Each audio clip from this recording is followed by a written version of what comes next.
I've been to a lot of conferences, but this one in Tokyo hit different. Japan has a different frequency.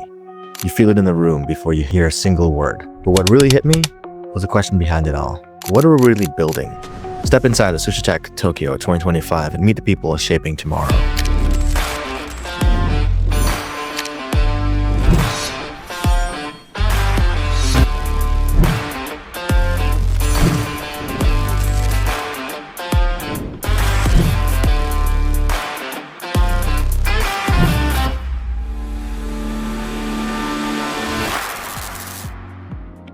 Amazing companies like the JR system, the Japan Railway System, the Tokyo Corporation, Line, SoftBank. So nice to meet you. Yeah, nice to meet you. So tell us more about Agora. So Agora is an RTC company that we are getting to multiple verticals. We help our customers to build their conference system, the live streaming system, online classroom system, and also the e-commerce apps. And now we are introducing a new product called Conversational AI Engine, where our customers and users can directly talk with the AI agents. Amazing. Yep. So I understand that the latency is really reduced in this situation. Right, because if you want to control a natural flow with the human beings and AI, then you'd have to reduce the latency to lowest possible, so that you can, smoothly talk with AI. And Agora is good at that. Awesome. So how does it compare to like the Metas and the ChatGPTs of the world? Yeah, we also do the competitive, analysis, and we can do even lower than ChatGPT and their app. So we compare with the advanced voice mode, and the latency is lower. The interruption time is also lower, so that the human beings can interrupt AI in a shorter time. The AI can respond to you faster, and we also can handle different scenario where for example, here we're in a noisy environment. We reduce the noise, we suppress that. We also focus on the one who is speaking right now, so that the AI agent will not be affected by those who are around you, those people speaking, in the background. So that's also one of our advantages. Amazing. So it sounds like it would be much more conversational, much more natural sounding and feeling for the user. Yes, it's designed for our enterprise customers, and it's also we try to give our end users a better user experience, a smooth one, a natural one. It feels like you're talking to a human being. Yeah. Amazing. So is this already launched, or is it launching soon? So it is already in the public beta phase. So anyone who would like to give a try, we offer some free minutes. We have the online demo and also the playground that you can play with. It depends on the role who you are. If you're like a businessman, you can try our demo in test flight in our native app or the web app. If you're a developer, feel free to register the free account at Agora, and you can directly play with the AI agent in the console playground. Amazing. So for folks who want to sign up for the public beta, how do they go? Do they go to agora.ai or something? Or yes, just go to agora.io for now. Okay. And you can directly register it because it's like a public beta. It's open for everyone. Awesome. Okay, so fun question for you. What do you see the future going? What's the most exciting application you could think of for this? Oh, I guess I have a vision, or most of our team members have a vision. We believe that, the TV series called Westworld. Yes. We are thinking that in the future, maybe in the near future, that will become the truth, become the real world that we can explore. We are also working some, IoT companies. We have some, hardware devices that our customer can try, and also the humanoid robots. So I guess our vision for that is we want to welcome a new species, the AI species, to our world, and we will play with them, interact with them, and also make our lives better. Awesome. Sweet. Thank you so much for taking time, man. I appreciate All right. Thank you for the future with Agora, man. Thanks a lot. Thank you. Thanks, everybody. Check out agora.io. I got a chance to talk with the folks at Tokyo Corporation, and as amazing as it is to see how much Shibuya has changed over the last 5-10 years, it's incredible to see where it's going and the vision they have in mind for where it could be headed. Okay, so I'd love to hear. So we're talking about just the future of Tokyo and Shibuya specifically, right? First of all, before we talk about the future, we'll talk about the past and how much has changed in Shibuya. This model is accurately replicating the scenery of the districts around Shibuya. Yes. With our buildings constructed recently and also plans in the near future. 15 years ago, there are almost no high buildings around Shibuya district. But now we have many higher buildings, and almost of them are the project of our groups. Yes. Amazing. Good job. Yeah, that's amazing. And it's changed the whole landscape of Shibuya, right? So now people coming to Shibuya, they'll see a total. It's not just a scramble anymore. You know, before it was just scramble. It was like that's the part that everyone knows. It's Shibuya scramble, right? And now Shibuya is known for so much more, and especially innovation now. So talking about how far you've come, where's the future? Where's the future that you want to go to? もともと渋谷はまさに遊ぶ街、訪れる街だったんですけど、その頃って25年ぐらい前だと思うんですが、その頃に建ってたビルって本当に少なくて、 The startup culture, the idea of building something right in the center of Tokyo, in one of the most famous districts around the world. So it's really refreshing to hear that as big a company as Tokyo is, they're still focusing on small businesses and startups. Saying, about 25 years ago, the start of Shibuya, it was kind of a place where people just came and hang out. Yeah. But there weren't a lot of hotels or offices, and so people just kind of came to visit.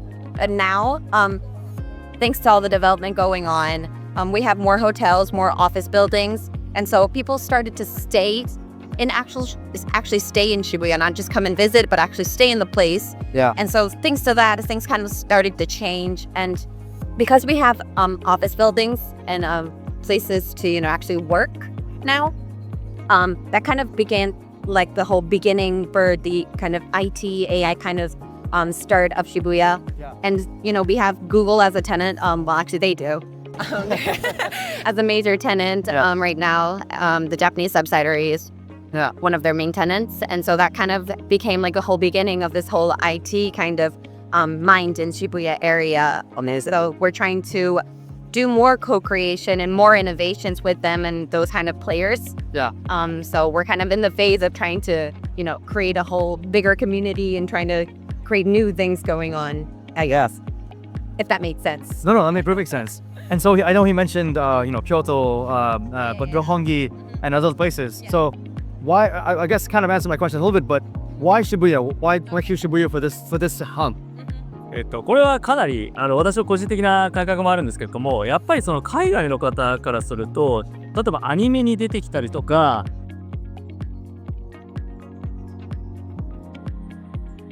saying, Shibuya is a very famous place in terms of like it becomes a place for animes or movies or all those kind of entertainment things, like games as well. Yep. And so since it's like a whole major scene in that business, people kind of have a lot of chances to actually get to know Shibuya, and they come to see the actual place, and so that might be one of the reasons why they come and visit Shibuya. So it sounds like you want to get it to be known for more than just a scramble. Yes. And make it because it already is so iconic. Yes. Add to that iconic Yes. piece of it. Exactly. So yeah. Okay. So, a lot of people already kind of, gather here. Yeah. A lot of companies accumulate here in Shibuya, but we're trying to widen that, grow that bigger. Yeah. Yes. Always just keep the cycle going. So in terms of startups, I guess this is more of another future question. One of the big challenges with startups is finances, right? Yes. So in terms of finance, startups that want to start in Shibuya or want to maybe plant a flag in Shibuya, how expensive is it for startups to get like an office space there? That's a hard question. Right, yeah. That is, maybe we can both answer if that's where. We have different answers. We are here. Just to answer my side for Tokyo Land Corporation, since we have that whole hub going on, Yes. to give you the actual numbers, and I said 30,000 yen per year. Oh, wow. To become part of the partners of the whole community hub, and they can use the co-working space. That's really affordable. Yeah, it is for startups, I guess. That's awesome. And the program itself is completely free. And startups abroad, we pay for the whole, their stay, their hotels, their flights.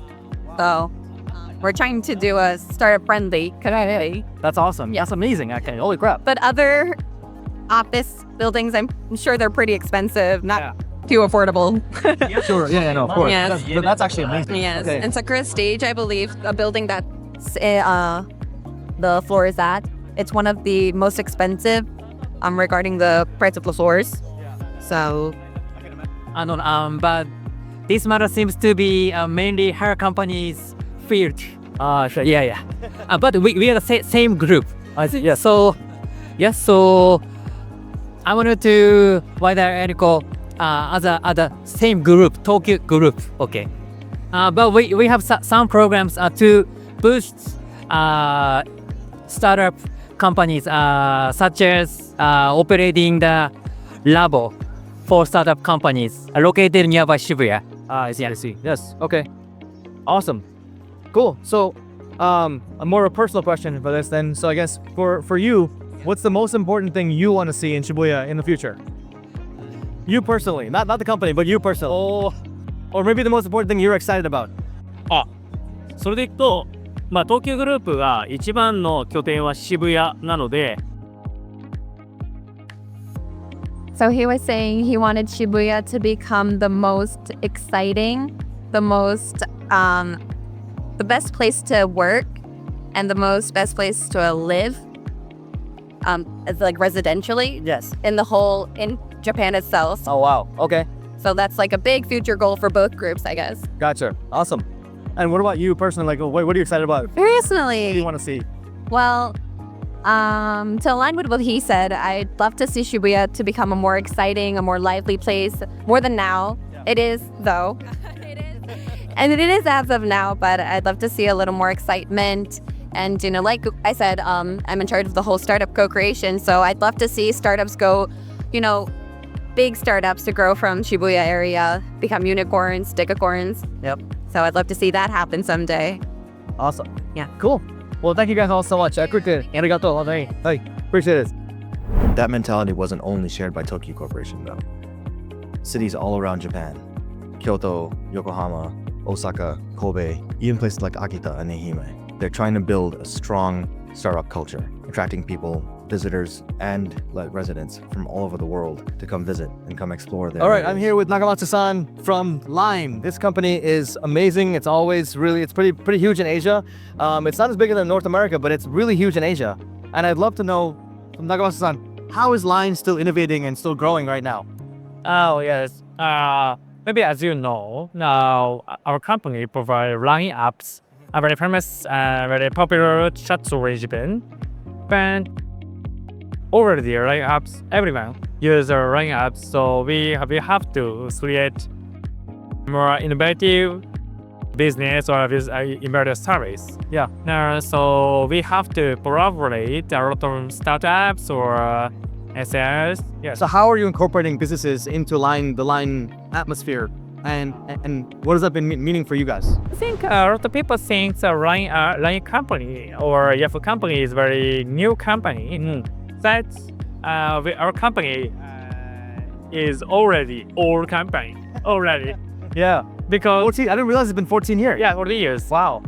We have to become more creative or more innovative. Yeah. So we have to a lot of connection or chances with connect a lot of new company in Japan. So yes, I think it is important to create a more innovative business or innovative service. Yeah.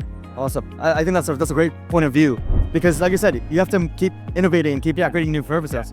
So in that spirit, does Line plan to expand outside of Japan? Yes. Or North America, maybe Europe, anything like that? Are there any plans for the expansion to the West? Already, we have a company in Thailand, and they use Line apps. Yeah, Line apps are other satsu.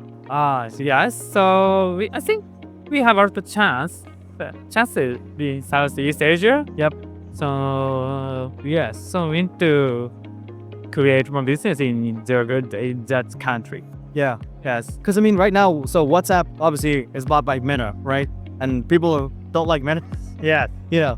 So is there any plan to compete with WhatsApp on a larger scale? Because Line does some things WhatsApp doesn't do. Yeah. Right? So maybe offering those things in North America, do you have any plans for that at all? Now we don't have plan in America or Europe, because in the country, how can I say, WhatsApp or Messenger or chat app. No, so there are a lot of chat apps already. So I think we don't have a chance in their country. Yeah, now. Okay. Yeah. Oh, cool. So what are you excited about in terms of the new innovations Line is doing? Oh, yes. We have a lot of users. We have a lot of users in Japan. Yep. Because it means that we have maybe 9,500 users use the Line apps. Yeah. So we already have a lot of customers.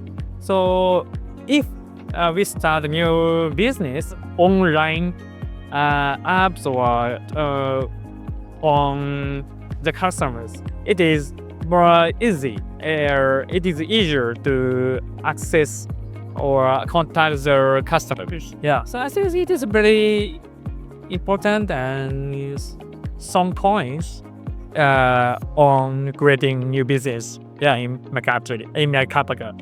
Yes. So last question for you. What advice do you have for small businesses out there who are starting up or who want to keep growing and building and maybe get to the point where they can grow to the size of Linux? Okay. I think it is important to make a cooperation with a large or famous company because a small company or a startup company have interesting or exciting technology, but it is very important. It's very difficult to expand their businesses. Yes, it is very important to make a collaboration. Yes. Yeah. So basically seek out those collaborations and try to capitalize on those. One big thing that came out of SuShi Tech for me was hope. Hope for Japan's future in terms of where it's going. How much investment, energy, and effort is being put into revitalizing these smaller areas that people feared would go by the wayside. And they largely have. But now these companies are trying to revitalize them. They're trying to bring more residents, more life, and more energy to these areas. And hopefully, we'll be telling a very different story in 5 years from now. I hope to have more and more good news with each of my travels to Japan.